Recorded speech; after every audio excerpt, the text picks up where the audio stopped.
Viewers, हम pharmacology third year का chapter 20 discuss करेंगे, which is drugs used in asthma and COPD, chronic obstructive pulmonary disease. First of all हम समझते हैं कि अस्थमा क्या है, देन हम उसका ट्रीटमेंट देखते हैं। अस्थमा क्या है? अस्थमा हमारे पास एक ऐसी डिज़ीज़ है जिसमें जो एयरवेज़ होते हैं वो इन्फ्लेम हो जाते हैं। जब एयरवेज़ इन्फ्लेम होते हैं वो स्पाज़ में चले जाते हैं, विच इज़ नॉन एज ब्रोंकोस्पाज़।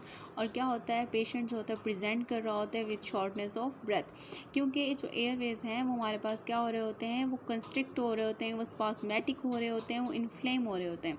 तो अब हमने क्या करना है, वो जो हमारे पास स्पास में गए हुए हैं एयरवेज़, जो नैरो हुए हैं, जो कंस्ट्रिक्ट हुए हैं, उनको हमें क्या करना है, डायलेट करना है। सही, तो हम उसमें क्या करना है, डायलेट करना है। अब हम उसी के नेम से यहाँ पे ड्रग्स यूज़ करते हैं। क्या है, ब्रोंकोडायलेटर्स। फर्स्ट ऑफ ऑल हमने क्या कहा, जो एयरवेज हैं नैरो हुए हैं, तो हम कौन से ड्रग्स देंगे, ब्रोंकोडायलेटर्स देंगे। ब्रोंकोडायलेटर्स में सबसे कॉमनली हम यूज़ करते हैं बीटा एगोनिस्ट। बीटा एगोनिस्ट हमारे पास यूज होते हैं, वैसे मस्कुरेनिक एंटेगोनिस्ट एंड मेथाइलजेंथीन भी यूज़ होते हैं, but most frequently beta agonist use होते हैं। सो अस्थमा में स्पाज्म को कम करने के लिए हमने ब्रोंकोडायलेटर्स दे दिया। सेकंड चीज़ क्या है, हमने कहा कि हमारे पास एक तो ब्रोंकोस्पाज्म हो रहा था जिसके लिए हमने ब्रोंकोडायलेटर्स दिए। एक क्या है, इन्फ्लेमेशन हो रही है। अब इन्फ्लेमेशन को कम करने के लिए हम एंटी इन्फ्लेमेटरी एजेंट्स देते हैं। एंटी इन्फ्लेमेटरी एजेंट्स में क्या आएंगे, या तो हम जितने भी वहाँ इन्फ्लेमेटरी मीडिएटर्स हैं वो रिलीज़ ही ना हो तो क्या देंगे, हम रिलीज़ इनहिबिटर्स देंगे, या क्या होंगे कि हम स्टेरॉइड्स देंगे इसमें, एंड एंटीबॉडीज़ देंगे अगेंस्ट हम इन्फ्लेमेशन, अगेंस्ट एंटीजन। सो हम इसमें एंटीबॉडीज़ भी यूज़ कर सकते हैं। थर्ड इसमें क्या है, ल्यूकोट्राइन एंटेगोनिस्ट। ल्यूकोट्राइन एंटेगोनिस्ट हम इसमें क्यों देते हैं, क्योंकि हमारे पास इन्फ्लेमेशन में ये रोल प्ले कर रहे होते हैं लिपोक्सिनेज हमने देखा था, और जो एर्किडोनिक एसिड होता है और प्रोस्टाग्लैंडिन्स होते हैं, ये सारे हमारे पास इन्फ्लेमेशन में रोल प्ले करते हैं। सो हम क्या दे देंगे, ल्यूकोट्राइन एंटेगोनिस्ट दे देंगे, ताकि जो ल्यूकोट्राइन है वहाँ पे वो फंक्शन ही ना कर सकें और हमारे पास फर्दर इन्फ्लेमेशन ना हो।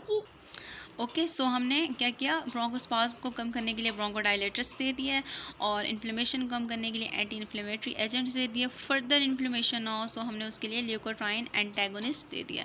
अब इसमें आप नेम याद कर लें, बीटा एगोनिस्ट है, मस्कुरेनिक एंटेगोनिस्ट है, मिथाइलजेंथीन है। पेपर पॉइंट ऑफ व्यू से आप इनमें मतलब जो भी क्वेश्चन आपका पास्ट पेपर में फ्रिक्वेंटली रिपीट हुआ है आप उसके नेम्स याद कर लें।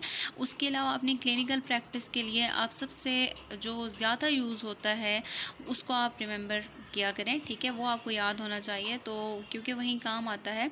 सारे नेम्स फार्माकोलॉजी में याद रखना बहुत ज़्यादा टफ है, सो आप वहीं याद किया करें जो बहुत ज़्यादा यूज़ होते हैं।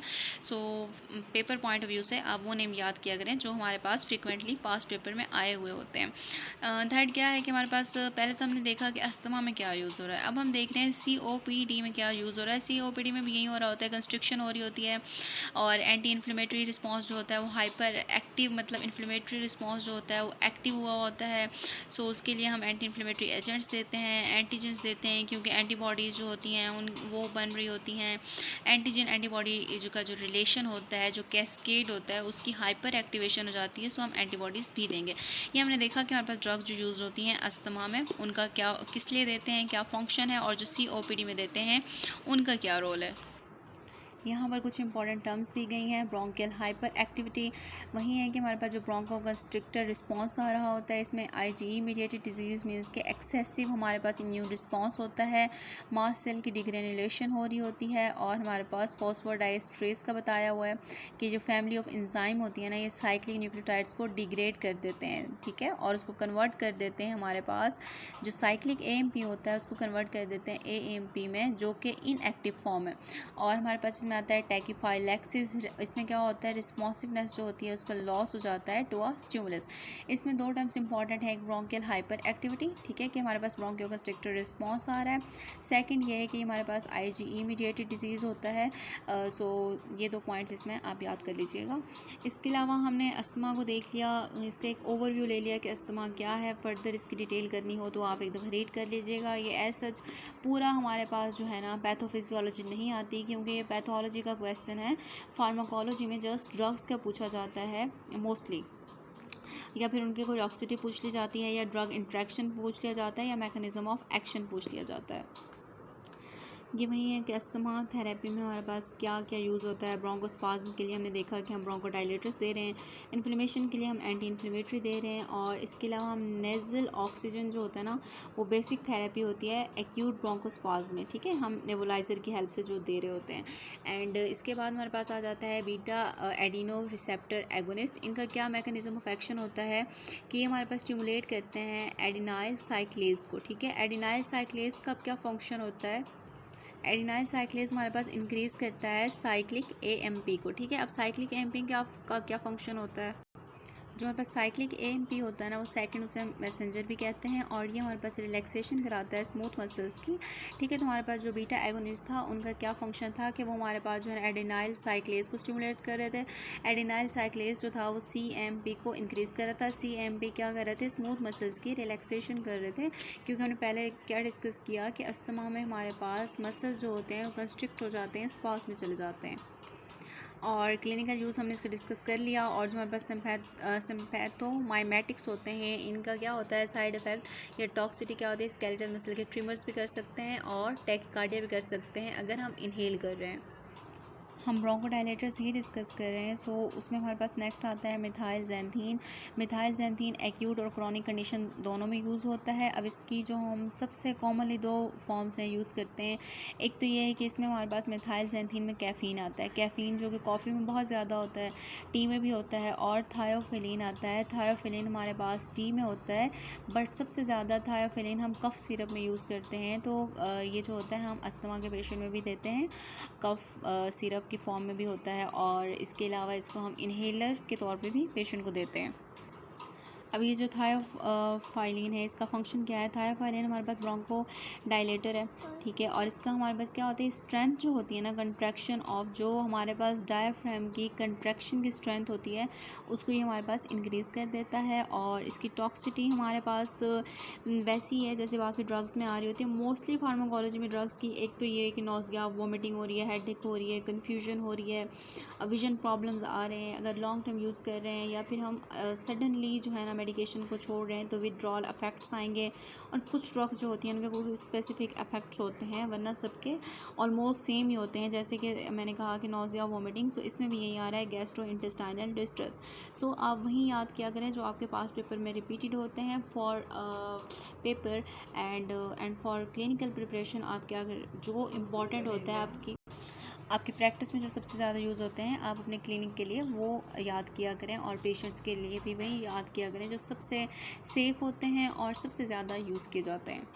नेक्स्ट हमारे पास आते हैं मस्करेनिक एंटागोनिस्ट। ये क्या करते हैं, ये ब्रोंको कंस्ट्रिक्शन को जो होते हैं प्रिवेंट करते हैं। क्लिनिकल यूज़ क्या है, सीओपीडी में हम यूज़ करते हैं, ठीक है। और टॉक्सिटी हमारे पास इसकी वहीं सेम आ जाएगी जैसे कि हमने पहले देखी कि टॉक्सिक इफेक्ट्स क्या होते हैं, जीआईटी डिस्ट्रेस करेंगे और ट्रिमर्स कॉज कर सकते हैं। और कॉर्टिकोस्टेरॉइड्स हम यूज़ करते हैं। कॉर्टिकोस्टेरॉइड्स भी हमारे पास इन्फ्लेमेशन को ख़त्म करते हैं, इन्फ्लेमेशन को रिड्यूस करने में हेल्पफुल होते हैं काफ़ी हद तक। तो इनका मैकेनिज़्म ऑफ एक्शन है, ये सारा एक मैकेनिज़्म दिया हुआ है कि किस तरह से हमारे पास आर्किडोनिक एसिड बनता है, COX-1 और COX-2 का क्या फंक्शन है, प्रोस्टाग्लैंडिन्स बनते हैं और वो फर्दर इन्फ्लेमेशन करते हैं। तो हम मेजरली इसका क्या याद करते हैं, या हम जब भी वाइवा पॉइंट ऑफ व्यू से याद करते हैं तो मेन जब हम फंक्शन याद करते हैं तो क्या है कॉर्टिकोस्टेरॉइड्स का, कि वो इन्फ्लेमेशन में रोल प्ले करता है, इन्फ्लेमेशन को इनहिबिट करता है।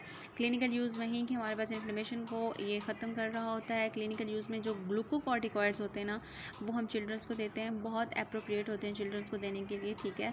और हम जो सवेयर प्रोग्रेसिव इन्फ्लेमेटरी चेंजेस आ रहे होते हैं उनमें भी हम कॉर्टिकोस्टेरॉइड्स यूज़ कर सकते हैं।